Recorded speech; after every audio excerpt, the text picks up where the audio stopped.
राष्ट्रवादीचे माजी मंत्री धनंजय मुंडे आणि भाजप आमदार सुरेश धस आज एका कार्यक्रमामध्ये एकत्रित दिसणार असल्याची शक्यता आहे। बीडमधल्या शिरूर कासार तालुक्यात पिंपळनेर इथं आज नारळी सप्ताहाचा सांगता समारंभ आहे आणि या धार्मिक कार्यक्रमात मुंडे आणि सुरेश धस आज एकत्रित दिसतील। अर्थातच ही राजकीय मोठी घडामोड असू शकते। मधल्या काळामध्ये राजकारण ज्या एका मुद्द्यावरून तापलेलं होतं आणि त्यानंतर धनंजय मुंडे यांना राजीनामा द्यावा लागलेला होता आणि त्यानंतर सुरेश धस मुंडे आज एकत्रित दिसणार का, त्यांच्यामध्ये काही भाष्य होतंय का, एकंदरीतच देहबोली नेमकी कशी असणार या सगळ्या घडामोडींकडे लक्ष असेल। संतोष देशमुख हत्या प्रकरणानंतर सुरेश धस आणि धनंजय मुंडे यांच्यावर आरोप केले होते। प्रथमच दोघे नेते आता सार्वजनिक कार्यक्रमात एकत्रित दिसणार असल्याचं सूत्रांकडून कळतंय। यावेळी महंत नामदेव शास्त्री यांच्या काल्याचं कीर्तन सुद्धा होणार आहे। महंत नामदेव शास्त्री हे मंत्री धनंजय मुंडे आणि आमदार सुरेश धस यांना नेमका कोणता सल्ला देतायत का, सामाजिक सलोखा वाढवण्यासाठी नामदेव शास्त्री या दोघांचे कान टोचण्याची सुद्धा शक्यता आहे।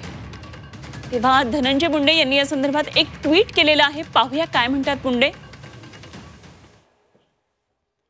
धनंजय मुंडे यांचं हे ट्विट आहे, मी आज दुपारी 12 वाजता पिंपळनेर तालुका शिरूर कासार इथं भगवानगडाच्या नारळी सप्ताहाच्या सांगता सोहळ्यामध्ये आशीर्वाद घ्यायला येत आहे।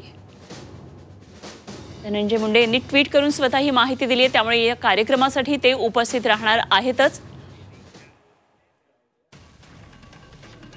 तेव्हा सुरेश धस सुद्धा या कार्यक्रमाला त्याच वेळी उपस्थित राहतात का आणि काय नेमकं या कार्यक्रमामध्ये होईल हे बघणं महत्त्वाचं ठरणार आहे। राजकीयदृष्ट्या महत्त्वाची घडामोड आणि याच बाबतीत आपण आणखी सविस्तर माहिती जाणून घेणार आहोत। आमचे प्रतिनिधी ज्ञानेश्वर पतंगे सध्या आपल्याबरोबर जोडले गेलेले। ज्ञानेश्वर, आज ही एक राजकीयदृष्ट्या महत्त्वाची घडामोड असेल, कारण मधल्या काळात राजकारण ज्या टिपेला पोहोचलं होतं, जे तापलं होतं आणि या दोन मंत्र्यांच्या वाद प्रतिवाद आरोप प्रत्यारोपानंतर, त्यामुळे आज दोघे जण एकत्रित दिसतील का महत्त्वाचा प्रश्न आहे। कशी देहबोली असेल, नामदेव शास्त्री नेमकं त्यांना काय सल्ला देतात का, कसं या सगळ्या घडामोडीकडे आपल्याला पाहायचं आहे।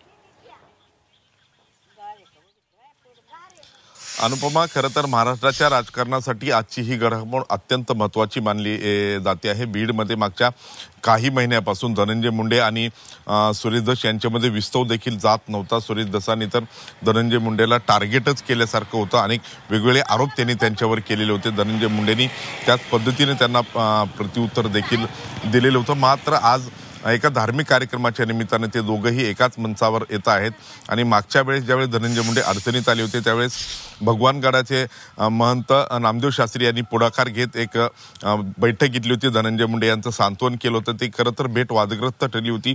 आज देखील पुन्हा एकदा नामदेव शास्त्री धनंजय मुंडे यांच्यासाठी सरसावल्याचे आपल्याला पाहायला मिळते। नामदेव शास्त्रींचा कीर्तनाचा एक कार्यक्रम आहे, त्या ठिकाणी हे दोघं एकत्र येणार आहेत।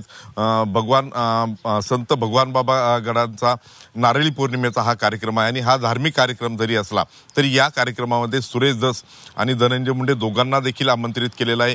दोघंही येणार आहेत अशी आपल्याकडे माहिती आहे। मात्र या सगळ्या भेटींकडे अवघ्या राज्याचं लक्ष लागलेलं आहे। बीड जिल्ह्यातले सगळे नागरिक या भेटीची आतुरतेने वाट पाहत आहेत। ह्या भेटी दरम्यान खरं तर ते दोघं एकमेकाला कसा प्रतिसाद देतात हे बघावं लागणार आहे आणि ते काही वक्तव्य करतात हे देखील याच्यावर देखील आपलं लक्ष असणे सगळ्यात महत्त्वाचं। अनुपमा, या सगळ्या भेटी दरम्यानमध्ये उद्या देवेंद्र फडणवीस संभाजीनगर या ठिकाणी असणार आहेत आणि त्या अनुषंगाने ही भेट होते आहे।